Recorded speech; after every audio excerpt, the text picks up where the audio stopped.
Good afternoon, Philippa and Chris, and thanks for joining us today.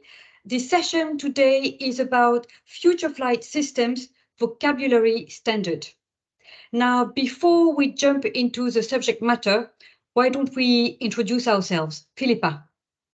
Thank you, Annalise. My name is Philippa Morell, and I am the BSI editorial project manager for this particular project. I have managed and delivered the standard, and I look forward to working with ARPAS members to make this standard the best it can possibly be. Thank you. What about yourself, Chris? Hi, Annalise. So I'm Chris G, Head of Sector for Air Mobility at BSI. And so my role is all about engaging with industry, government and the regulator to understand what standards need to be developed for the air mobility sector. And as part of that, I also lead the Future Flight programme for BSI as well. Thank you. And myself, Annalise, CEO at ARPAS-UK, we are the trade body representing the drone industry in the UK.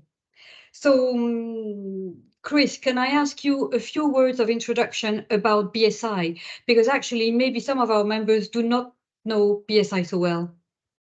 Yeah, no, absolutely. So BSI is the national standards body for the UK. And so we operate under a royal charter, and we've also got an agreement with government as well to develop standards-based solutions.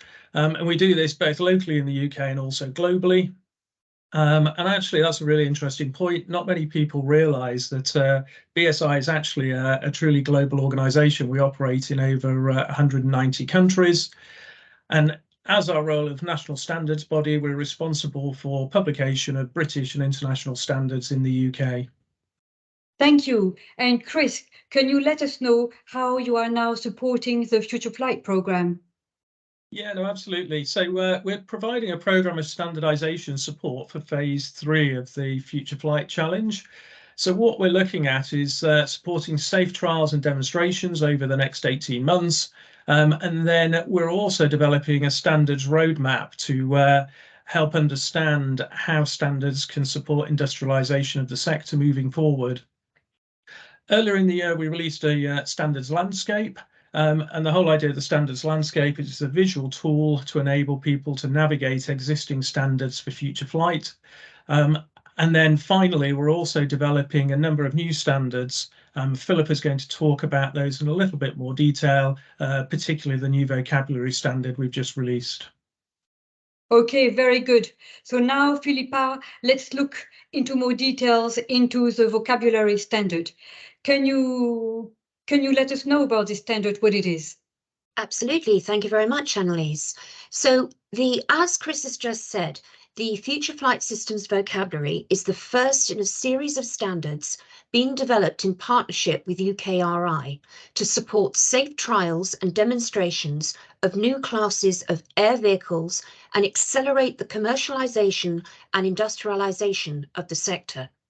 Now, the vocabulary at the moment includes definitions of 90 terms and 53 acronyms that are used in future flight systems and the ecosystem in which they operate. This creates a shared vocabulary for everyone involved, ensuring a common understanding and use of terminology. By clear and effective communication across different fields and stakeholders, it will help to streamline discussions, collaboration, and accelerate acceptance of and trust in the technology. Okay, now can I ask you a question though? BSI, you are the reference body for standards, and to a certain extent, some of our members may consider that they have not much to add to your professional work. What do you have to say to that? Why is it so important to share comments? It's vitally important to share comments.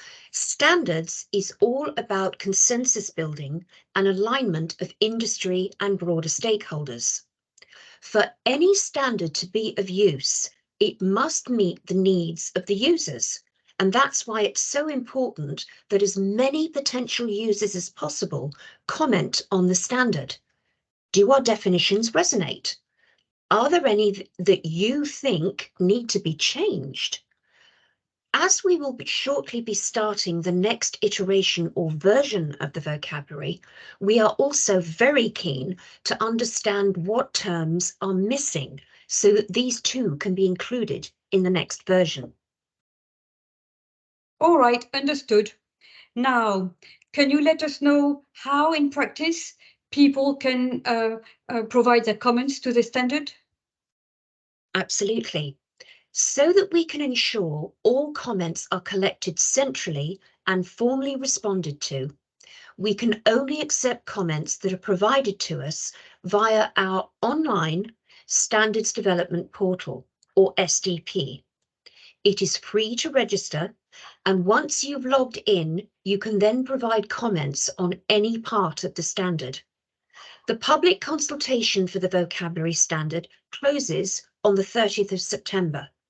Where possible, comments should only be submitted by one person from an organisation to ensure that there are no conflicting comments submitted by members of the same organisation and to avoid repetition.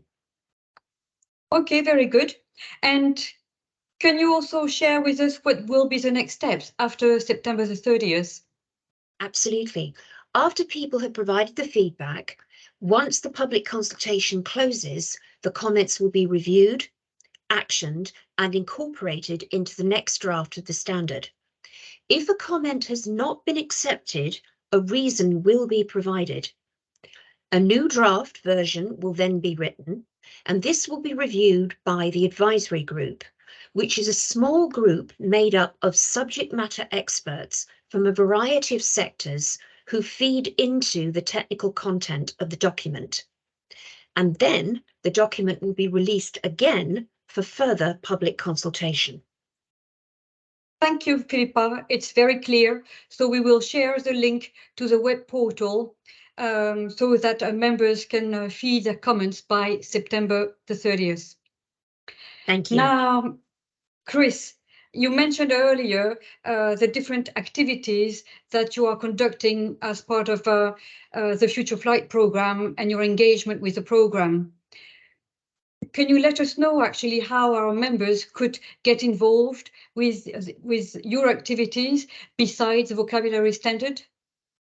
Yeah, so as part of the program, we've developed an online community hub.